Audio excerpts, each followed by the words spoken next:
What's up, everybody? We're here. Welcome back to another episode of the Last Wave Podcast. First and foremost, thanks again for all the support. This channel and this podcast is getting a lot more views than I really thought. So I'm gonna try to keep giving y'all solid content. At least I hope it's solid content. So we'll keep on trucking. The first video of this actually is over 200 views as of right now. So that's pretty crazy to me. So that's exciting. So we're gonna jump right in. This will be the Mandela Effect Part 2. In this episode, we're going to talk about a little bit about the theories and some of the science, allegedly behind what is the Mandela Effect. Also, I may sound a little bit different. This is my headset mic. I do not have my stand-up microphone today, so if I sound different, that's why. Alright, so we're going to get into it. Again, we're going to go over some of the reasons people have put forth for the event known as the Mandela Effect. You should definitely listen to the Part 1 episode if you haven't, so that way you have at least some idea of what I'm talking about. If you don't, if you don't have any idea and you want a quick runabout, the Mandela Effect came around in 2009, 2010, when people started coming together. He even created a website about different memories that people have that don't coincide with the current reality. The namesake comes from the memory some people have of Nelson Mandela, famous civil rights activist, was arrested and thrown in jail in South Africa. And some people remember him dying in prison. Others remember him as being eventually released and going on to lead South Africa as president. So again, that's how it all really started. Some people just having different memories than the rest of us. One idea that's put forward by some people for this effect is a multiverse theory. For some reason, we are getting information or viewing another universe parallel to ours. So again, here we are with crazy theories starting out the gate. The multiverse. Let's see. Of course, this idea has been toyed with in sci-fi for years. There's countless numbers of multiverses. Some even say that a new one is created for every option and outcome. If a leaf falls to the ground and lands right side up, one is created.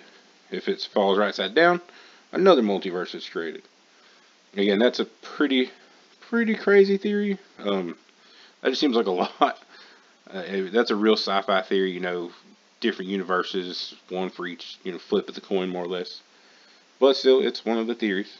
And it's, for some reason, we're just seeing and feeling and noticing some of these things that are coming from different universes somehow intertwining with our own. Another theory is that two separate timelines that are parallel beginning to blend together. So that one is basically the same as the multiverse theory, but just two timelines getting close to one another.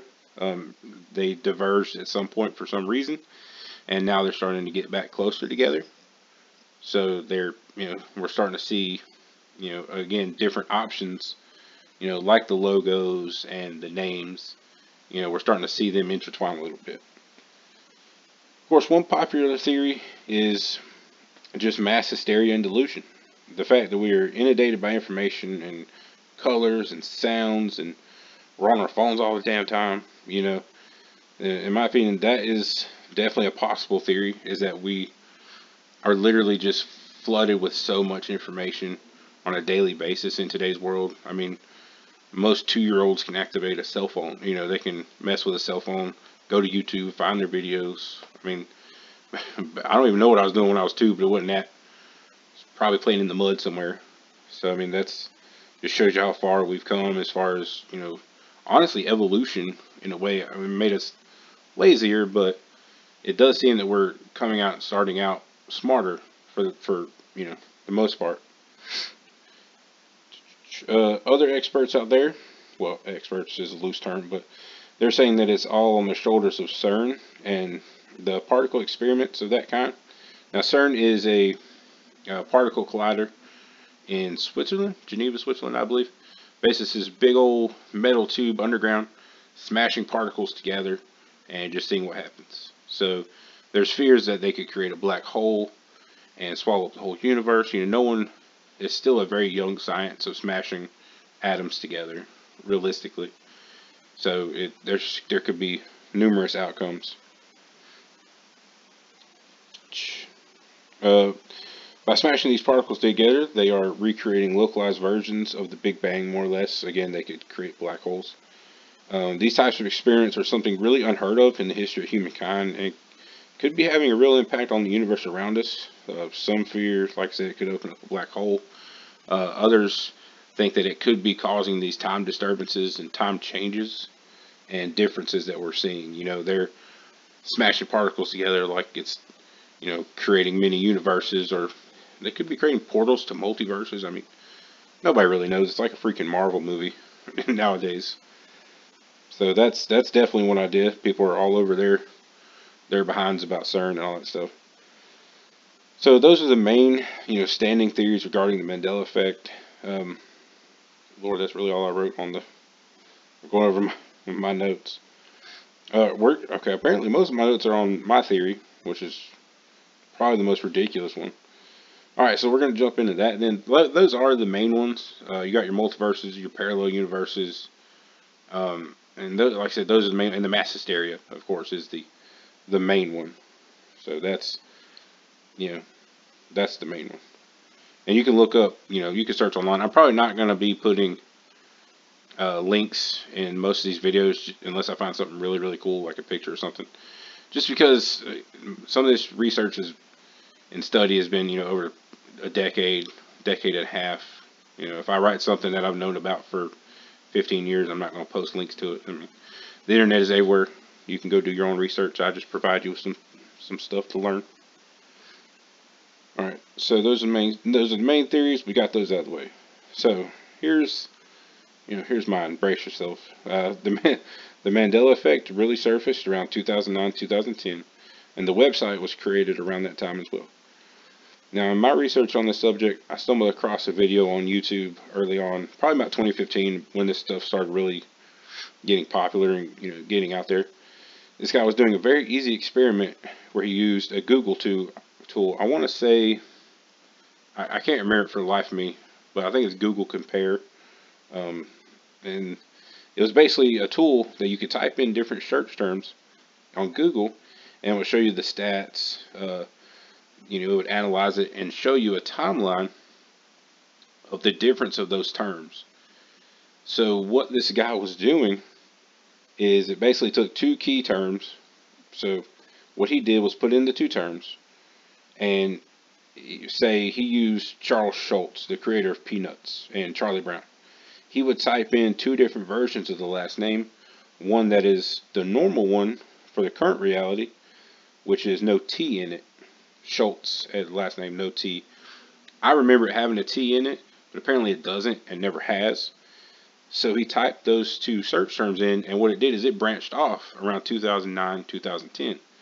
It just unexpectedly, for no good reason, started to branch off. And he did this with multiple other search terms. They all began to break off around 2009, 2010. And for some reason, people just began using the changed versions of the current reality. He went through multiple terms and all branched two ways in that same time period. That really blew my mind, and of course, I wanted to use that tool and observe this further and see if it really worked. And the tool was no longer available. So, what are you going to do? Thanks, Google. You basically couldn't use that term, the tool anymore, to figure out any more about this stuff. So the video was definitely helpful, but it sucks I couldn't do any more research on it. So everything I was seeing had to do with the time frame around 2010. Well, in unrelated reading a year before or so, a year before I found this theory, I remember reading a ridiculous story about a time well, which is just a void in time, opening up in the Middle East. It became top secret very quickly. Certain world leaders, Obama, Putin, Angela Merkel, were all notified. And apparently this time well opened up, and 2 or 3 of these ships came through. They were shaped like vimanas, or flying vessels from Hindu legends. Basically any like temple top, temple spire in India, Hindu religion. They got that stepped spire. That's basically what they look like, a step bell, more or less. That's what they appeared to be. So allegedly, they came out of this time well and started, firing at soldiers and all this stuff. They engaged soldiers, allegedly injured and killed the soldiers in the area, and one of the ships was allegedly shot down. That was more or less the article. But guess when that happened? Right in between 2009 and 2010.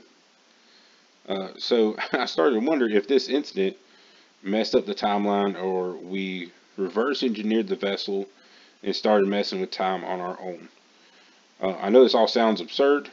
It is, but it's only a theory, and it's the more outlandish theory out there. So bear with me. Also, anyone who hasn't been under a rock has seen YouTube videos on the trumpet sounds or horns coming from the sky. They sound real ominous, like it's the end of the world. If you have not, just type in sky trumpets on YouTube. It'll come up. There's videos all around the world. Alright, so random to bring that up, but I'm going to bring it all together. So again, bear with me. One of my, and it's going to branch off again. One of my favorite movies of all time is The Sound of Thunder. It's a sci-fi movie, mid 2000s, 2000 teens probably. But basically, time travel is a thing in the future, and this company uses it to go back and hunt a dinosaur, and that is going to die anyway. Basically, it's heading to a tar pit, and they charge money for these rich people to go in and shoot the dinosaur right before it dies, therefore not changing anything about the future. Well, of course, how you think it goes, some idiot steps off the path onto, you guessed it, an actual butterfly, and he brings it back on his shoe. Well, all hell proceeds to break loose, and literal time waves, what in the movie is represented as large magnetic waves, sweep the earth, leaving these changes in their wake. And it's like, if you're in New York, grass starts to grow, flowers start to grow in cracks, mutations in creatures, things of that nature. Basically, everything starts to change every time one of these waves come through. So it's an awesome movie. I definitely suggest you check it out. But those videos have popped up more and more about the trumpets year over year. So my theory, I'm going to wrap this all up in a nice box and get you guys on your way. My theory, and it's the most crazy part, these trumpet sounds are these time waves that are hitting our atmosphere or magnetosphere or something along those lines, and resulting in an interaction causing these changes in our world and these invisible noises. So basically, someone messed with the timeline, created a butterfly effect. We're seeing these minute, weird changes coming in waves. That's where these trumpet noises and those videos have, come in, and basically that's like an irritant. Some earthquake noises and earthquake sounds are kind of similar, and you can read on those as well. Basically friction, within the earth. So it kind of makes sense that if something was hitting our atmosphere, it would also make that, make that noise almost thunderous, a thunder type kind of noise. But again, 2009, 2010 seems to be the key. That's when all this really started. I don't have any idea if the time well incident had the slightest bit to do with it, but somewhere in that area, or in that time frame, somebody started messing with the timelines, and now we have the Mandela effect. Boom, there it is. That's the craziest thing you'll hear all day. I think I've put it to rest as best as I could. Feel free to comment in the links, or comment below. And again, if you've made it this far, this is my longest video so far, I believe. Thank you for listening. Again, I didn't know upon writing it I had made that much into my own theory, but it is, it's pretty crazy. So I hope y'all enjoyed it.